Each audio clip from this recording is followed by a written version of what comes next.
So we got a question from Cody who says that in his gym, when his coach goes over techniques, he doesn't really remember things very well. He says like when his coach shows a technique or, they're drilling something, it really doesn't always sort of catch in his head, right?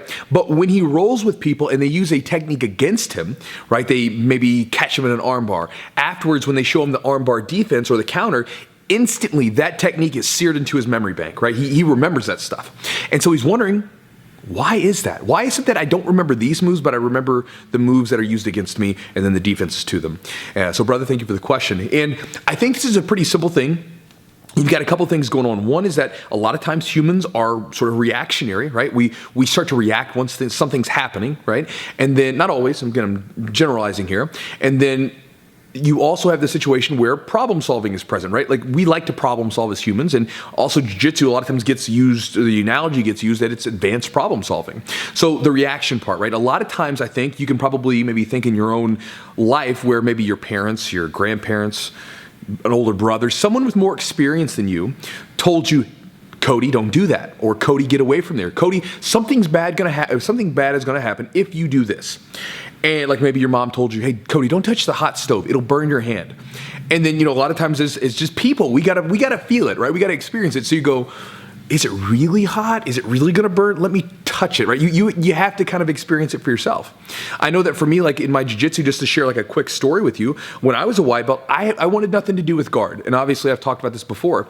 I was a wrestler, and so when I got into jiu-jitsu, guard felt so unnatural. Being on my back, playing with my legs in the air, it was like the most strange feeling thing ever, right? It was just, I still could hear my wrestling coach in my ear telling me not to look up to the ceiling lights, right? Because that was a bad thing. If you're looking up at the ceiling lights, you're getting pinned, and you would turn over to your stomach.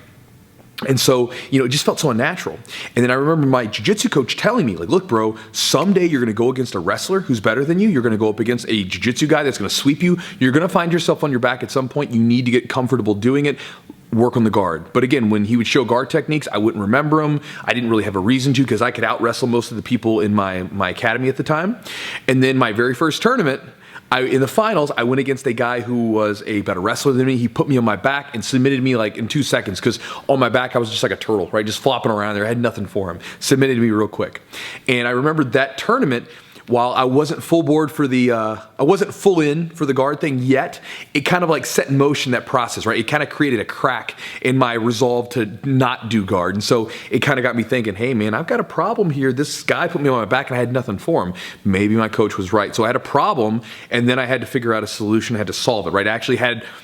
There was some sting that made me take notice. And then getting into it, problem solving, right? So I had a problem, then I had to solve it. And a lot of times I think that that's typically what it gives people like something to take notice, right? Because I mean, in your jiu-jitsu, right? If everything's working fine and there's no problems, well, there's nothing to solve. You're just like, business as usual. Let's keep going. Maybe you're proactive enough to try new stuff, but a lot of times if things are working, you just kind of go about your merry way using the same old techniques, right? So if you're going to a competition and everything's working, why change it? If it's not broke, don't fix it. But this is the beautiful part about when you're training in jiu-jitsu and you have like consistent training partners, because what will end up happening is your training partners, like you do something, let's say you do a pass, you hit a pass on your partner. Well, then your partner says, well, man, Cody hit this pass on me. How did he do that? And he figures out a defense to it. So then you're looking at his game again. You're like, you're passing. You're like, oh, man, this defense. How's he doing this? What is he doing? Let me figure out a counter to that. And then you just kind of build on top of each other as you create a new problem for them. They solve your problem, and then they create a new one for you. You solve that problem, and you just go back and forth. But having those problems present really make you take notice, right? Like, because let's say, for instance, if you get caught in an armbar, right? Boom, you get caught in an armbar. Getting caught in an armbar, getting caught in a submission, you lost, right? It stings a little bit. It doesn't, it's not that big of a deal because you're training, but you want to win more than you lose, right? So when your training partner says, hey man, I just caught you in an armbar, here's how to defend it. You're going to take notice because you're like, well, I don't want to get caught in an armbar again.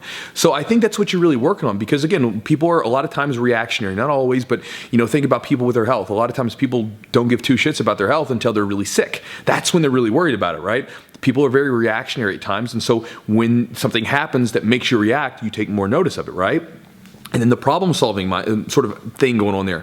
When there's no problem to solve, you just kind of keep doing your thing, right? But then once a problem's present, you know, it kind of goes in tandem with the reactionary thing. You're like, I have a problem. Let me figure this thing out. So I think that's what's going on. That's at least what's been my experience in jiu-jitsu. A lot of times I remember the things that have happened to me, right? Like if I got caught in a submission or something like that during a tournament or during rolling, I remember those submissions and I remember how to do the defenses more because of the fact that, they used it against me. I need to figure out the problem. I need to fix it. So anyway, I think that's good enough for today, Cody. I hope this helps you sort of understand what's going on in that situation. And brother, thank you for the question. Guys, I'll talk to you next time.